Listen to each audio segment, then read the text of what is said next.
வணக்கம் நண்பர்களே. நம்ம டிஸ்க்ளைமர் எடுத்துக்கிறோம். நம்ம செபி ரிஜிஸ்டர் அட்வைசரோ ஆர்ஐஓ கிடையாது. நம்ம இங்க பேசக்கூடியது எல்லாமே தகவலா மாத்திரமே பார்க்கப்பட வேண்டும். இது யாருக்கும் முதலீடு சம்பந்தமாகவோ, பங்குகளை வாங்கவோ, விற்கவோ நம்ம எந்த ஆலோசனையும் கொடுக்கப்படல. எல்லா தொழிலும் ரிஸ்க் இருக்கும். ரிஸ்க் புரிஞ்சுட்டு எச்சரிக்கையோட தொழில் செய்யும்போது எல்லாமே நல்லா இருக்கும். நம்மள ஆதரிக்கிற அனைத்து நல்ல உள்ளங்களுக்கு நன்றி. வளமுடன் வாழ்க. வணக்கம் நண்பர்களே. நம்ம ஆனுவலைஸ்டு அனாலிசிஸ் பார்த்துட்டு வரோம். அந்த வரிசையில் இப்போ நம்ம பார்க்கக்கூடியது ICICI Lombard General Insurance company 2026க்கு என்ன வாய்ப்பு இருக்குங்கிறதுக்கான ஒரு தேடுதல் முயற்சி. ட்ரெண்ட் லைனை பொறுத்த வரைக்கும் இவங்க மிட் ரேஞ்ச் பெர்ஃபார்மருங்கிற கிளாசிஃபிகேஷன்ஸ்குள்ளே வராங்க. Medium financial strength, mid valuation, டெக்னிக்கலாக மூமெண்டம் நியூட்ரலில் இருக்குது.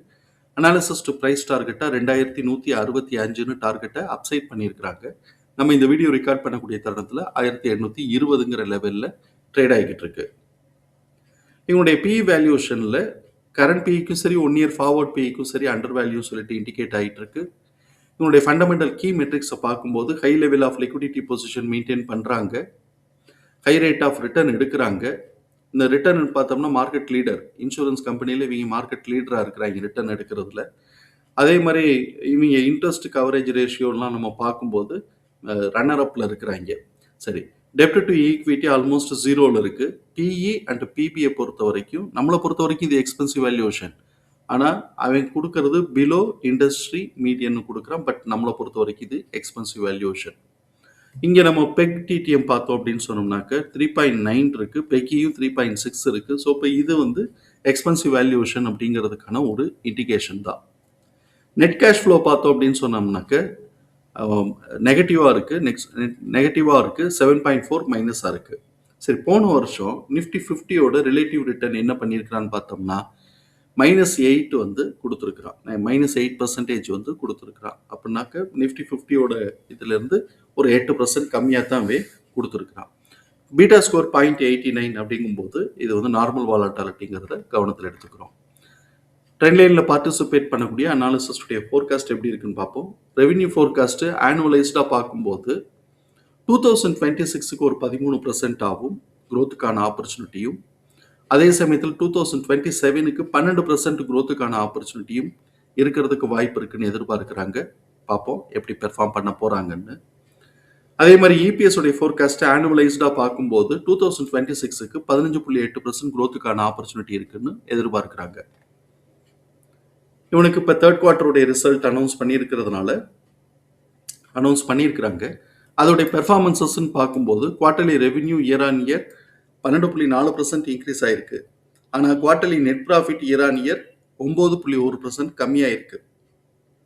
இதையும் நம்ம கவனத்தில் எடுத்துக்கிறோம்.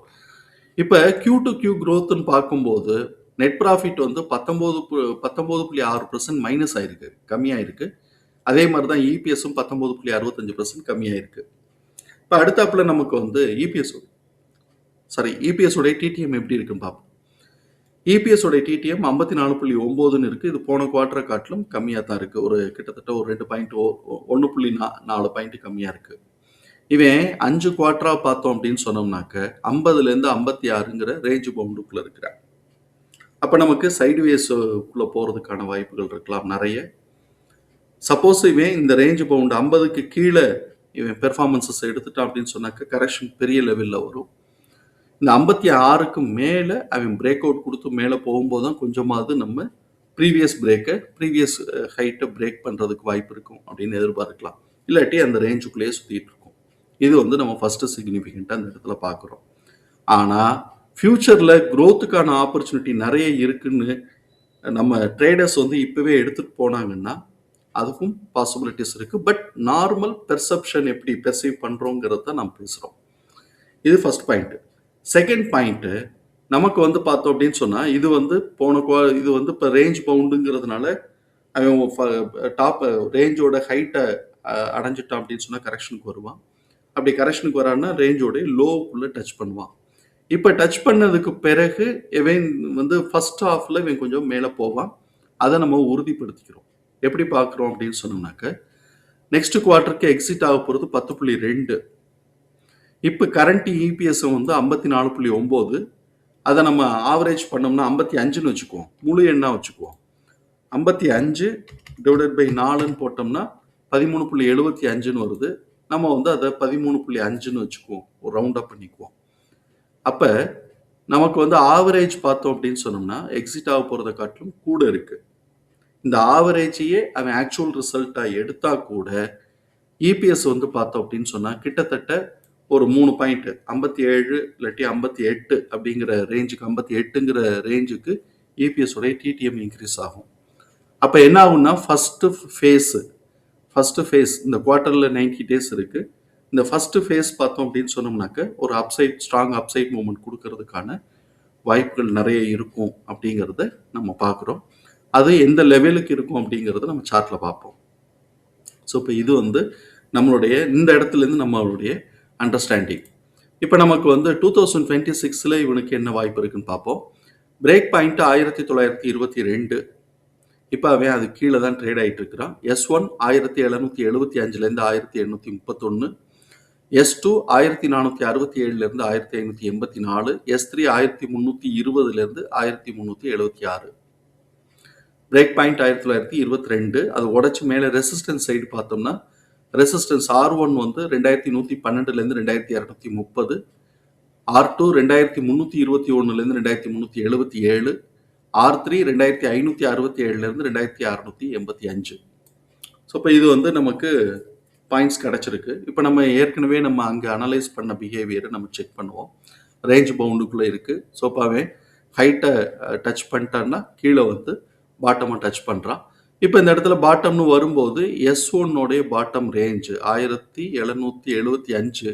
ஆனால் இவன் 1790 கிட்டக்க வந்துட்டு இங்கே பார்த்தோம்னா தெரியும் 1790 லோ வச்சிருக்கிறான். 1779 1779 லோ வச்சிருக்கிறான். கிட்டத்தட்ட ஒரு 4 ரூபாய்க்கு கிட்டக்க லோ வச்சுட்டு இப்போ மேலே ஏறிட்டு இருக்கிறான். இப்போ இந்த இது இப்படியே கண்டினியூ ஆச்சு அப்படின்னு சொன்னால் என்னென்னலாம் பாசிபிலிட்டிஸ் இருக்குன்னு பார்க்கலாம். ஃபர்ஸ்ட் இந்த பிரேக் பாயிண்டோடையே இவன் சுற்றிட்டு இருக்கலாம். இது ஒரு ஆப்பர்ச்சுனிட்டி. பெர்ஃபார்மன்சஸ் நல்லா வந்துச்சு அப்படின்னு சொன்னால் பிரேக் பாயிண்ட்டை உடைக்கிற அளவுக்கு பெர்ஃபார்மன்சஸ் நல்லா வந்துச்சுன்னா உடைச்சு R1 போகலாம். இவன் இப்போ என்ன பண்ணலாம்னாக்கா அடுத்த ரிசல்ட் வர்ற வரைக்கும் இந்த பிரேக் பாயிண்ட்டும் இந்த S1ங்கிற லெவலுக்குள்ளே சுற்றிட்டு இருக்கலாம். இது ஒரு ஆப்பர்ச்சுனிட்டி. இல்லை ட்ரேடர்ஸ் வந்து இந்த ஃபர்ஸ்ட் ஆப்பர்ச்சுனிட்டி இந்த இது வந்து பிரேக் பாயிண்ட்டுக்கும் S1 ஹை பாயிண்ட்டுக்கும் இந்த ரேஞ்சுக்குள்ளே சுற்றிட்டு இருக்கலாம். இது ஒரு ஆப்பர்ச்சுனிட்டி. ரெண்டாவது ஆப்பர்ச்சுனிட்டி என்ன பண்ணலாம் அப்படின்னு சொன்னோம்னாக்க இதை உடைச்ச R1 வரைக்கும் போயிட்டு இந்த பிரேக் பாயிண்ட் வரைக்கும் இந்த R1க்குமாவே சுற்றிக்கிட்டு இருக்கலாம். அடுத்து ஆக்சுவல் ரிசல்ட் வர்ற வரைக்கும். இது ரெண்டாவது ஆப்பர்ச்சுனிட்டி. இப்போ மூணாவது ஆப்பர்ச்சுனிட்டி என்ன அப்படின்னு சொன்னால் இவனோட பெர்ஃபார்மன்சஸ் புவராக தான் ஆக போகுதுன்னு ட்ரேடர்ஸ் நினச்சாங்க. இல்லைன்னா எக்ஸ்பென்சிவ் வேல்யூஷன் தானே, அதனால இவனை கரெக்ஷன் கொண்டு வருவோம் அப்படின்னு சொன்னாங்கன்னா இப்போ ஏறுறவன் பிரேக் பாயிண்ட்டை உடைக்க மாட்டாமல் அப்படியே அவன் கீழே S2க்கு வரலாம். இது மூணாவது ஆப்பர்ச்சுனிட்டி. இந்த 3 ஆப்பர்ச்சுனிட்டி வந்தால் என்ன மாதிரியான வாய்ப்பு இருக்குது அப்படிங்கிறத நம்ம பார்த்துருக்குறோம். சப்சிக்வெண்ட் குவார்ட்டர்லேயும் அவன் வந்து 2வது குவார்ட்டர் 3வது குவார்ட்டர்லேயும் நல்லா ரிசல்ட் கொடுத்தான் அப்படின்னு சொன்னோம்னாக்க R1 பிரேக் பண்ணி கூட மேலே போகிறதுக்கான வாய்ப்புகள் இருக்கலாம். பட் எப்படி டைரக்ஷன்ஸ் எடுத்து எந்த சைடு அவங்க டைரக்ஷன்ஸ் எந்த ட்ரெண்டுக்குள்ளே போகிறாங்களோ நமக்கு பாயிண்ட்ஸை நோட் பண்ணி வச்சுக்கிட்டு அந்த பாயிண்ட்ஸ்லாம் உஷாராக இருந்துக்கிறது ரொம்ப நல்லது.